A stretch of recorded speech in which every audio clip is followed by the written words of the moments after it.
उत्तर प्रदेश में समाजवादी पार्टी के ठिकानों पर आईटी रेड पर समाजवादी पार्टी अध्यक्ष अखिलेश यादव ने बड़ा हमला बोला है। अखिलेश यादव ने उत्तर प्रदेश की बीजेपी सरकार को कटघरे में खड़ा किया। तमाम मुद्दों पर अखिलेश यादव ने जी मीडिया से खास बातचीत की है, देखिए। समाजवादी पार्टी के अध्यक्ष अखिलेश यादव अपनी रथ यात्रा चला रहे हैं और इसी रथ यात्रा के बीच समाजवादी पार्टी के कई नेताओं पर इनकम टैक्स के छापे पड़े हैं। आज अखिलेश यादव ने प्रेस कॉन्फ्रेंस करके कहा है कि जैसे जैसे चुनाव नजदीक आएंगे, आईटी के बाद सीबीआई और ईडी भी आएगी। अखिलेश जी, ये जो छापे पड़े हैं, इस पर आपकी प्रतिक्रिया क्या है सपा के नेताओं पर? ये कोई नई चीज़ नहीं हो रही है। जिन लोगों ने बंगाल का चुनाव देखा होगा, उसमें भी लगातार जितनी भी केंद्रीय एजेंसी थी वो भी चुनाव लड़ रही थी और यहाँ तक कि इलेक्शन कमीशन भी चुनाव लड़ रहा था। महाराष्ट्र में इसी तरह का देखने को मिला और उत्तर प्रदेश, क्योंकि भारतीय जनता पार्टी की सरकार केंद्र में उत्तर प्रदेश नहीं बनाई है, उत्तर प्रदेश की वजह से ही दिल्ली में सरकार बनी है। तो स्वाभाविक है कि जिनको हार का डर है, जितना हार का डर सताएगा उतना बीजेपी के दूसरे प्रदेशों से नेता आएंगे। भारतीय जनता पार्टी का कोई शीर्ष का नेता नहीं बचेगा जो उत्तर प्रदेश नहीं आएगा।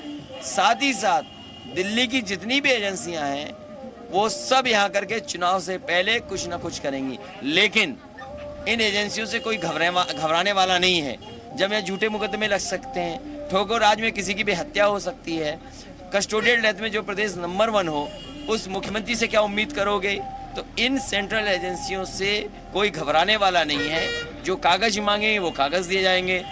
जो तरीका होता है उन एजेंसियों का सामना करने का, वो सामना किया जाएगा। अखिलेश जी, आपके करीबियों पर एक तरह से छापा पड़ा है। समाजवादी पार्टी के राष्ट्रीय सचिव राजीव राय, इसके अलावा और तमाम लोग जिनके यहाँ छापे पड़े हैं, क्या कहना चाहेंगे इसके जरिए? क्या आप कह रहे हैं कि पॉलिटिकल सिचुएशन है ये? कैसे? भारतीय जनता पार्टी जानती है कि सही तरीके से चुनाव नहीं जीत सकती।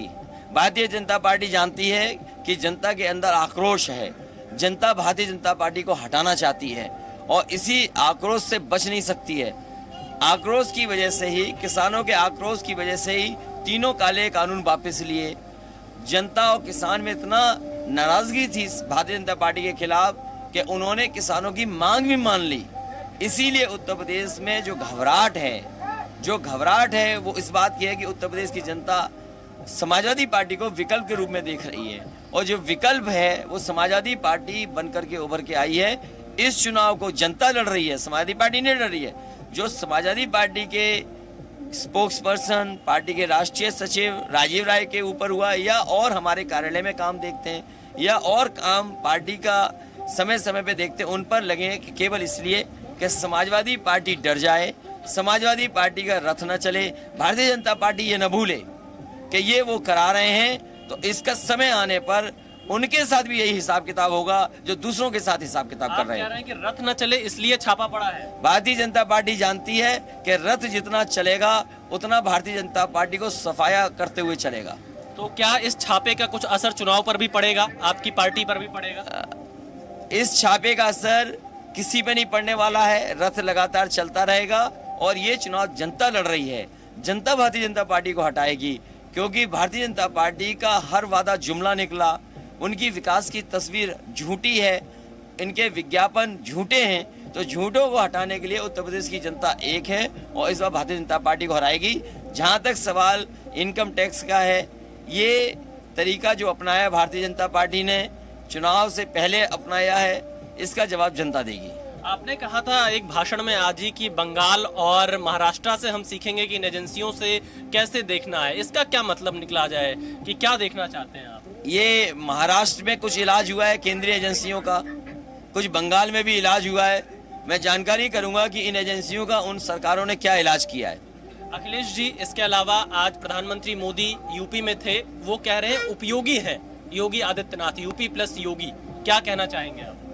उत्तर प्रदेश को इससे ज्यादा अनुपयोगी सरकार कोई नहीं मिली। ये योगी नहीं है।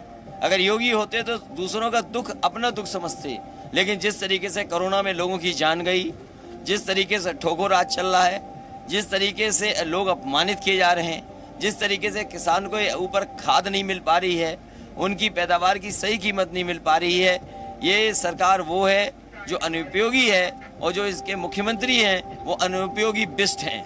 यानी मुख्यमंत्री पर आप सीधा हमला बोल रहे हैं? मुख्यमंत्री इस चुनाव के दूल्हा हैं, उन्हीं की वजह से किसानों को खाद नहीं मिल रही, उन्हीं की वजह से ये बेरोजगारी है, उन्हीं की वजह से नौजवानों को लाठी पड़ रही है, उन्हीं की वजह से निषाद समाज का आरक्षण छीना जा रहा है, उन्हीं की वजह से अनुपयोगी सरकार होने की वजह से महंगाई बढ़ रही है। जो सरकार महंगाई बढ़ा दे वो अनुपयोगी क्यों नहीं होगी? जो सरकार जनता के जो योजनाएं थी, अच्छी योजनाएं, उनको बंद कर दे वो अनुपयोगी है। जो आज के समय पर टैबलेट न चला पाता हो, जो आज के समय पर लैपटॉप न चला पाता हो, जो आज के समय पर कंप्यूटर से डरता हो, जो आज के समय पर स्मार्टफोन न चला पाए, वो अनुपयोगी मुख्यमंत्री हो सकता है, योग्य मुख्यमंत्री नहीं हो सकता। एक अंतिम सवाल अखिलेश जी, आज प्रधानमंत्री मोदी ने कहा है कि पिछली सपा सरकार में बहुत माफिया राज था, गुंडों का राज था, निशाना साध रहे थे आपकी पिछली सरकार पर, क्या कहना चाहेंगे आप? मैं तो कहूँगा कि भारतीय जनता पार्टी अपने मुख्यमंत्री जी से पूछें कि बनारस का सबसे बड़ा माफिया कौन है, चंदौली का सबसे बड़ा माफिया कौन है, जौनपुर का सबसे बड़ा माफिया कौन है, मिर्जापुर और सोनभद्र का माफिया कौन है। कम से कम ये तो बताएं कि ये पहले मुख्यमंत्री हैं जिन पर गंभीर धाराएं थी, जिन्होंने अपने मुकदमे वापस लिए हैं, न केवल अपने मुकदमे वापस लिए हैं बल्कि डिप्टी सीएम पे भी जो गंभीर मुकदमे लगे थे वो वापस सरकार ने लिए हैं। धन्यवाद। थे अखिलेश यादव जी न्यूज से बातचीत में कहा कि राजनीति से प्रेरित होकर इनकम टैक्स ने ये छापा मारा है, सपा डरने वाली नहीं है। और अखिलेश ने कहा है कि समय आने पर जो लोग ऐसा करा रहे हैं उन्हें भी ऐसा भुगतना पड़ेगा। कैमरामैन धीरेन्द्र के साथ विशाल पांडे, जी मीडिया, रायबरेली। जिन लोगों पर छापे पड़े हैं वो कौन है, अब आपको इस सवाल का जवाब देते हैं। राजीव राय समाजवादी पार्टी के राष्ट्रीय सचिव हैं, अखिलेश यादव के बेहद करीबी राजीव राय माने जाते हैं। 2012 में अखिलेश यादव की जीत में उनकी भूमिका बड़ी बताई जाती है। कर्नाटक में कई शिक्षण संस्थान हैं, आरवी के ग्रुप ऑफ इंस्टीट्यूशंस के वो चेयरमैन भी हैं। 2014 लोकसभा चुनाव में घोसी सीट से वो पार्टी के उम्मीदवार थे। जैनेंद्र यादव के बारे में आपको बताते हैं। अखिलेश यादव जब सीएम थे तब उनके ओएसडी थे। अखिलेश यादव के साथ उनके पारिवारिक रिश्ते हैं।